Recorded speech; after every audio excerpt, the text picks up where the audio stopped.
ভোটের আগে বাঙালি আবেগে শান, বন্দে মাতারাম নিয়ে কেন্দ্রের নির্দেশ। সরকারি অনুষ্ঠানে বন্দে মাতারামের প্রথম 6 স্তবক বাধ্যতামূলক করা হলো এবং সব রাজ্যকে এই নিয়ে নির্দেশিকাও পাঠিয়েছে কেন্দ্রীয় স্বরাষ্ট্র মন্ত্রক। জনগণ মনের আগে বন্দে মাতারাম সঙ্গীতের সরকারি সংস্করণ সমবেতভাবে গাওয়া বাধ্যতামূলক করা হলো। কোন কোন ক্ষেত্রে তা গাওয়া হবে তার তালিকাও দিয়েছে কেন্দ্র। জাতীয় পতাকা উত্তোলন, কোনো সাংস্কৃতিক অনুষ্ঠান, কোরাসে গাওয়া যাবে বন্দে মাতারাম। রাষ্ট্রপতির কোনো সরকারি বা জনসাধারণের অনুষ্ঠানেও গাওয়া যাবে বন্দে মাতারাম। মন্ত্রীদের উপস্থিতিতে তাৎপর্যপূর্ণ অনুষ্ঠানেও উপযুক্ত মর্যাদায় বন্দে মাতারামের প্রথম 6 স্তবক গাওয়া যেতে পারে। দেশের সমস্ত স্কুল শুরুর আগে সমবেত কণ্ঠে গাওয়া যেতে পারে বন্দে মাতারাম। মোদী সরকারের উদ্যোগে দেশজুড়ে পালিত হচ্ছে বঙ্কিমচন্দ্র চট্টোপাধ্যায় রচিত বন্দে মাতারাম গানের সার্ধশতবর্ষ। বন্দে মাতারাম নিয়ে নির্দেশিকা কেন্দ্রের। সরকারি অনুষ্ঠানে জাতীয় গান বাধ্যতামূলক করা হয়েছে। বন্দে মাতারাম গানের সময় সকলকে উঠে দাঁড়াতে হবে। 3 মিনিট 10 সেকেন্ডে শেষ করতে হবে 6টি স্তবক। কেন্দ্রীয় স্বরাষ্ট্র মন্ত্রকের তরফে দেওয়া হয়েছে নির্দেশিকা। বন্দে মাতরম জাতীয় গান স্বাধীনতা সংগ্রামের অন্যতম বীজ মন্ত্র, কিন্তু এই সময় দাঁড়িয়ে করার অর্থ ওই ঠিক যেভাবে বিজেপি ভোটের আগে রাম মন্দির করে, কারণ রামচন্দ্রকে ওরা ধর্ম হিসেবে নয় ভোট হিসেবে ব্যবহার করে, একইভাবে এখানেও বাঙালি সেন্টিমেন্ট, বঙ্কিমচন্দ্র, স্বাধীনতা সংগ্রাম, এইসব ইমোশনকে ভোটের স্বার্থে ব্যবহার করছে। ভোট মিটে গেলে দেখবেন বাংলা ভাষায় কথা বলার অপরাধে আবার পেটাবে বাঙালি বলে বাংলাদেশে পাঠিয়ে দেওয়ার হুমকি দেবে। সঞ্জীবনী মন্ত্র হচ্ছে বন্দে মাতরম। বন্দে মাতরমের মধ্যে দিয়ে মাকে প্রণাম করা হয়, ভারতবর্ষকে প্রণাম করা হয়।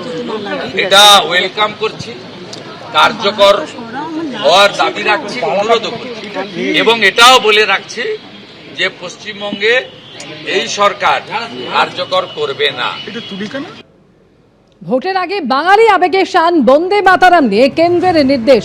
সরকারি অনুষ্ঠানে বন্দে মাতারামের প্রথম 6 স্তবক বাধ্যতামূলক করল কেন্দ্র সরকার। বন্দে মাতরম গানটি রচিত হয়েছিল এই বঙ্গেই।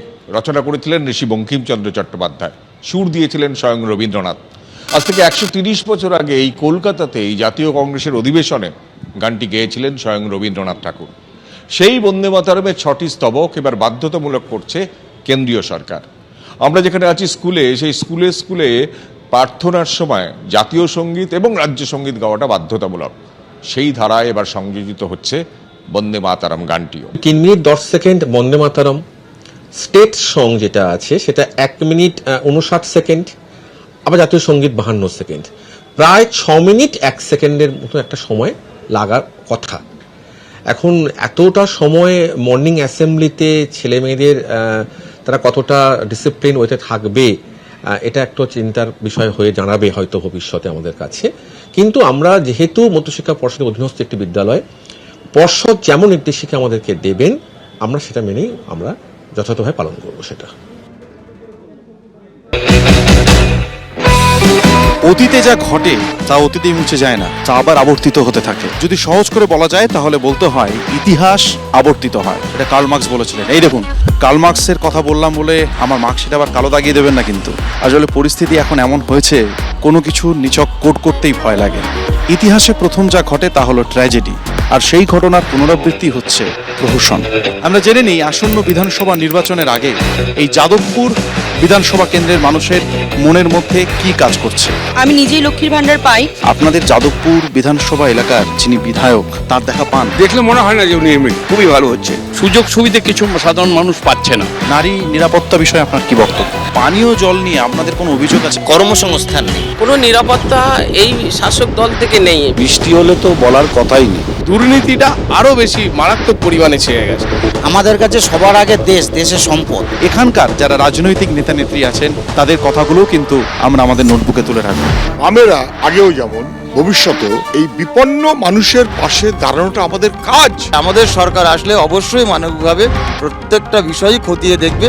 ওরা চেষ্টা করছে ওদের মতন প্রচার করতে, আমরা চেষ্টা করছি আমাদের মতন প্রচার করতে। যাদবপুর বিশ্ববিদ্যালয়ে আমরা দেখেছি যে প্রায়শই ছাত্র আন্দোলন, ছাত্রদের প্রতিবাদ, বিভিন্ন বিষয় নিয়ে সেই প্রতিবাদ চলে এবং কখনো কখনো সেই প্রতিবাদ এবং প্রতিবাদের আঁচ বিশ্ববিদ্যালয় ক্যাম্পাস থেকে বেরিয়ে রাস্তায় এসে দাঁড়ায়। মানুষের মনে প্রতিবাদের সুর ভয়ঙ্কর। যারা মনে করেছিল যে একটা পরিবর্তন হয়ে গেলে বুঝি কি লাভ হবে, তারা বুঝেছে পরিবর্তনে কি সর্বনাশ হচ্ছে। তৃণমূল সেখানে কখনো আছে কখনো নেই, কখনো তারা কম্প্রোমাইজ করে চলে, সমস্ত রাজনৈতিক কর্মকাণ্ড এখানে চলছে। যাদবপুর বিশ্ববিদ্যালয়ে তথাকথিত উগ্রবাম এবং বাম তারা আর কাউকে ঢুকতেই দেবে না। সূত্রের খবর, এসআইআর খসড়া তালিকায় যাদবপুর থেকে বাদ গেছে 54,184 জনের নাম। এসআইআর শুনানিতে ডাকা হয়েছে যাদবপুর বিশ্ববিদ্যালয়ের উপাচার্য চিরঞ্জীব ভট্টাচার্যকেও, আর সেই নিয়ে ভোটের আগে যাদবপুর সরগরম। ভোটের দিন দুপুরবেলা 1-1:30টার পরে এই যে ভূতের নৃত্য হয় ভোটার লিস্টের, এটা নির্ভুল ভোটার তালিকা নয়, এই নামগুলো বাদ যাওয়া উচিত। ভোটার লিস্টে যদি মৃত ভোটারের নাম থেকে থাকে তার দায় এবং দায়িত্ব নির্বাচন কমিশনের ছিল। সুজনবাবু যখন 2016-তে জিতেছিলেন তখন যাদবপুরে কি ছিল? এই সুজনবাবু এই 2021-এ প্রায় 40,000 ভোটে হেরেছেন, তখন তো তিনি বলেননি। এখানে বামফ্রন্টকে পিছনে রেখে আমরা দ্বিতীয় স্থান অর্জন করেছি এবং আমাদের থেকে তৃণমূলের ব্যবধান মাত্র 17,500 ভোটের। এই এসআইআর প্রক্রিয়াতে তুমুল তর্ক বিতর্ক চলেছে বিভিন্ন রাজনৈতিক মহলে। ইচ্ছাকৃতভাবে মানুষকে হেনস্থা করে ভোটার লিস্ট থেকে বাদ দেবার যে চেষ্টা নির্বাচন কমিশন করছে বকালমে বিজেপি, সেটা বিপজ্জনক। ফলস ভোটটা বন্ধ হলো, সুতরাং আমাদের জয়ের পথ এখানে একেবারে সুগম। আমরাও তো চাই যে ভোটের লিস্টটা সেটা সুচারুভাবে হওয়া দরকার। 2024 সালে সমীক্ষা বলছে পর্যটন থেকে ভারতবর্ষে ব্যবসা হয়েছে প্রায় $22 মিলিয়ন। শুধুমাত্র বিদেশি পর্যটক নয়, দেশের মধ্যে মানুষ ঘুরে বেরিয়েছেন প্রচুর। শুধু কেরল, মহারাষ্ট্র, রাজস্থান, কাশ্মীর নয়, ইউপি এবং তামিলনাড়ুতেও মানুষজন ঘুরতে গিয়েছে।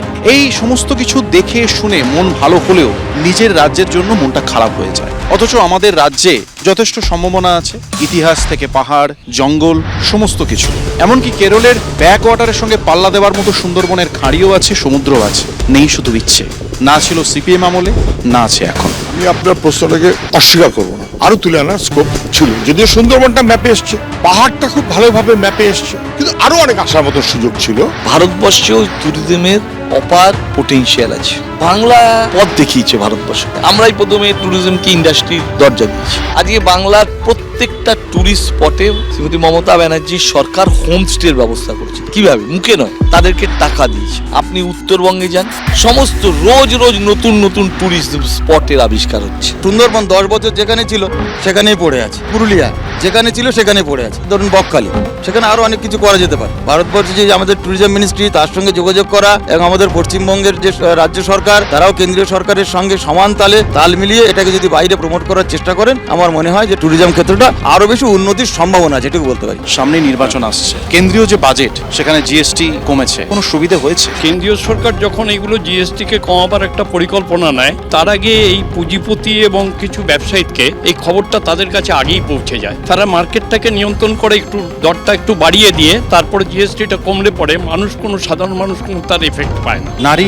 নিরাপত্তা বিষয়ে আপনার কি বক্তব্য? কাজের সূত্রে ধরো কলকাতায় থাকি, তো সকাল করে কোনো ব্যাপার না, রাতে করেও আসছি, অনেক মেয়েও তো দেখছি রাতে করে, কোনো অসুবিধা নেই। যাদবপুর এলাকায় পানীয় জল নিয়ে আপনাদের কোনো অভিযোগ আছে বা কোনো সমস্যা আছে? আগে সেই আয়রন মার্কা জল, এখন সেই গার্ডেন রিচ জলের পর থেকে ফাটাফাটি জল। এখন জলের যে জল আগে কি হতো, আগে হট করে জল শেষ হয়ে যেত, এখন সেই সমস্যাটাও নেই। ইল্লিগাল বাড়ি হয়ে যাচ্ছে, 2 তলা হওয়ার জায়গায় সেখানে 3 তলা 4 তলা করে হয়ে যাচ্ছে। জল কমে যাচ্ছে, জল মানুষ পাচ্ছে না, আর জল কিনে খেতে হচ্ছে। জনগণের বার্তা যাবে কতদূর, নির্বাচনের আগে ভাবছে যাদবপুর। আজকে আমার সফর এখানেই শেষ করলাম। গণতন্ত্রের বিকল্প একমাত্র গণতন্ত্রই। গণতন্ত্রে প্রশ্ন করা অধিকার নয়, কর্তব্যও বটে। আজ এই যাদবপুর বিধানসভা কেন্দ্রে আমি আমার কর্তব্য করলাম। আপনারা দেখতে থাকুন তারকার চোখে তারকা কেন্দ্র। এবিপি আনন্দ, এগিয়ে থাকে, এগিয়ে রাখে।